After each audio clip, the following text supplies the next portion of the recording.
જય સિયારામ. મારા ઘણા મિત્રો અહીંયા મારી પાસે આવે છે ખવડાવવા માટે. હવે એ લોકો આવે એનો વાંધો નથી, પણ પોતાની સાથે બાળકોને લઈને આવે છે. હવે એ બાળકો મારા કપિરાજને જેમ ફાવે તેમ બોલે, લેક વાંદરા ને છૂટું નાખે ને આ બધું જે કરે છે, ને એ લોકો ફક્ત મનોરંજન કરવા આવે છે. તો મારી એવા લોકોને ખાસ વિનંતી છે કે તમે મારા કપિરાજોને નહીં જમાડો તો ચાલશે, પણ મારા કપિરાજને કોઈ તુકારો કરશે તો મને સહેજવી નહીં ચાલે. અને તમારી માટે કદાચ આ ફક્ત જાનવર હશે, પણ મારી માટે તો કાયદેસર હનુમાનજી જ છે.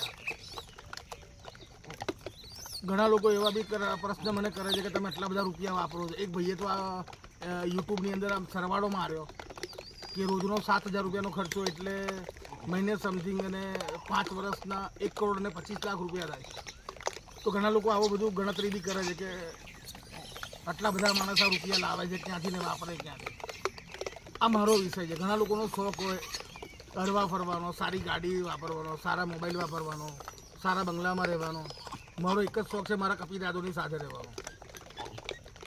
અને ખાસ મારી આ વિનંતી છે કે તમે જ્યારે બી આવો કપિરાજને તો જમાડવા તો કંઈ વાંધો નથી, પણ તમે આ મનોરંજનનું પ્લેસ ના સમજતા.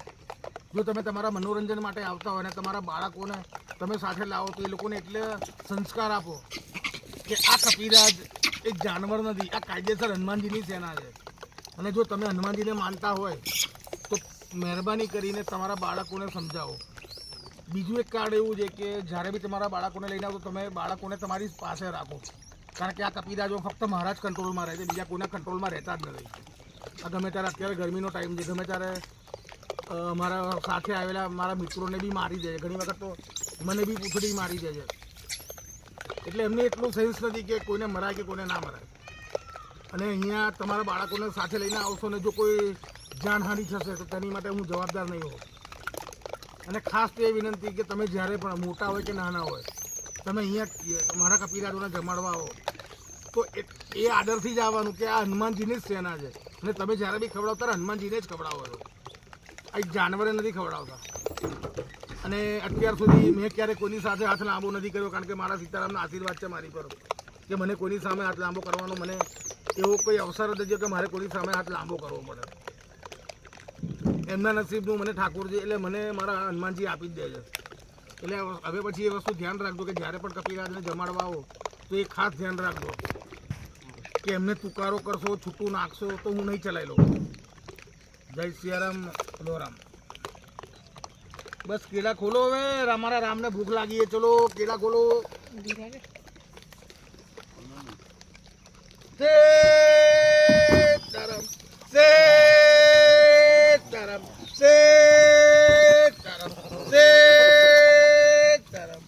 આવી જાને બે ફોટા પડાવવા ઉભો છે કે તું ફટાફટ કર. ફોટા પડાવવા ઉભો એવું કરે છે આ તો.